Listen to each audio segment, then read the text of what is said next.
Selamat datang di bulan Juli dan sepertinya bulan ini dibuka dengan beberapa kabar yang menyenangkan untuk para konten creator. Jadi jangan sampai kalian ketinggalan informasi yang ada di Saturn News ini. Episode Saturn News kali ini disupport oleh toko kamera Focus Nusantara. Pertama-tama gue mau minta maaf dulu karena video kreatif adventure kita yang hunting Milky Way di Bromo itu agak tertunda. Jadi emang ada beberapa kesibukan yang tiba-tiba muncul di minggu lalu, tapi kita lagi berusaha biar bisa segera tayang secepat mungkin. Kalau nggak ada halangan, minggu ini bakal tayang. Mungkin gue harap, semoga kita kejar biar minggu ini tayang. Dan ketika itu harusnya gue juga lagi di Taiwan karena gue diundang sama sebuah brand buat launching produk baru lagi. Jadi pantau channel ini karena bakal menarik banget. Cukup hektik memang akhir-akhir ini buat tim ST, tapi semoga kontennya bisa bermanfaat buat kalian. Next, buat kabar gembira, pertama yang mau gua sampaikan juga kali ini adalah soal preset kita. Hasil kita keliling di episode Creative Adventure itu sudah ready buat kalian beli. Yap, ini adalah salah satu yang bikin kita sibuk banget buat menyempurnakan presetnya sampai siap untuk dijual. Totalnya ada 24 presets dan 6 diantaranya udah powered by AI yang langsung bisa mendeteksi subjek foreground dan background di dalam foto kalian. Sekali klik maka Lightroom menciptakan masking di dalam foto kalian dan melakukan pengaturan di dalamnya.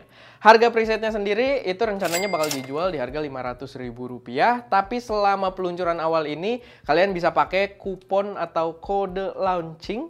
Namanya memang launching karena gue nggak kreatif gitu ya, karena udah puyeng banget juga, tapi itu. Dan itu buat dapat potongan 50% selama 1 minggu launching awal ini.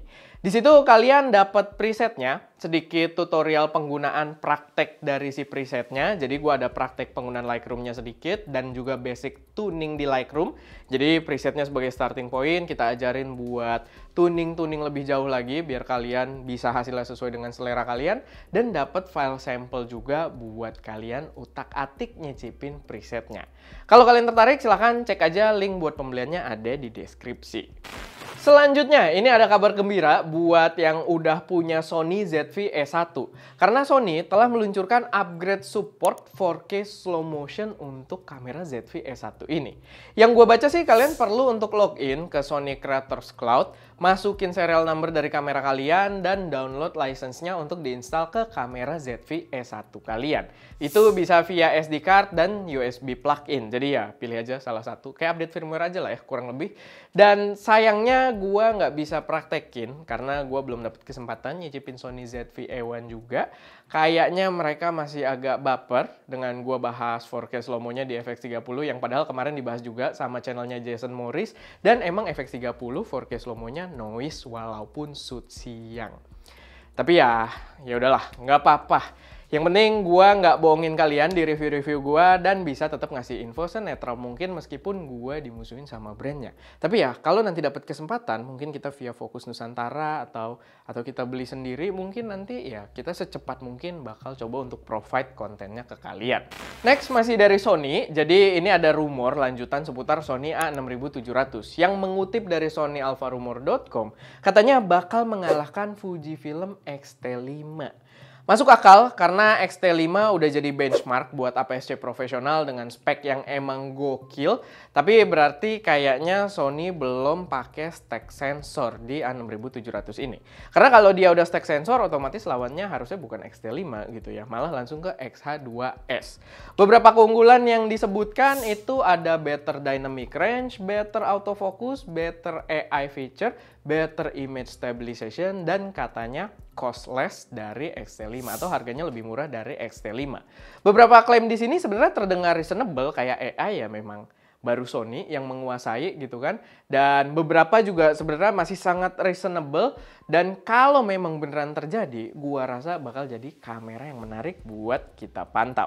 Terakhir, ini buat penutupan dari Fuji Rumor, itu ada informasi yang katanya lensa Yongnuo buat Fuji dengan nama YN50mm f1.8 bakal segera hadir.